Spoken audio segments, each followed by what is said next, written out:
Provoquer activement la mort d'une personne est toujours une faute contre le commandement « Tu ne tueras pas » Exode 20:13. En revanche, accompagner une personne lors de son passage vers la mort est un devoir d'humanité. Les notions d'euthanasie active et d'euthanasie passive brouillent souvent les débats. En réalité, toute la question est de savoir si on tue une personne mourante ou si on la prend en charge pour qu'elle meure dignement.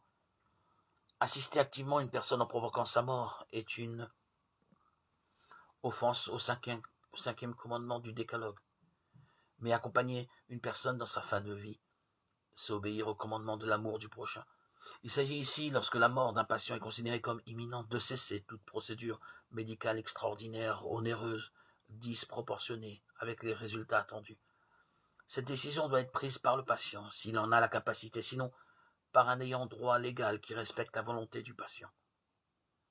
En revanche, les soins ordinaires dus à une personne en fin de vie ne peuvent être interrompus. C'est un précepte de l'amour du prochain et de la miséricorde. Il peut être légitime et conforme à la dignité humaine d'administrer des analgésiques aux patients, même au risque d'abréger ses jours, la mort n'étant ici voulue ni comme fin ni comme moyen. Les soins palliatifs et non l'euthanasie sont la réponse qui respecte la dignité humaine.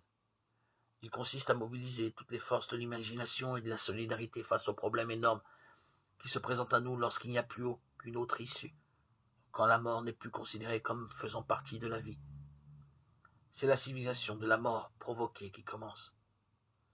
Quand un être humain n'est plus en sécurité dans le sein de sa mère, ou est encore en sécurité? Où est sa sécurité?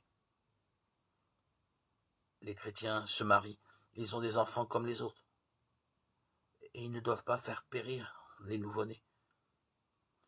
L'avortement, l'infanticide sont des crimes abominables.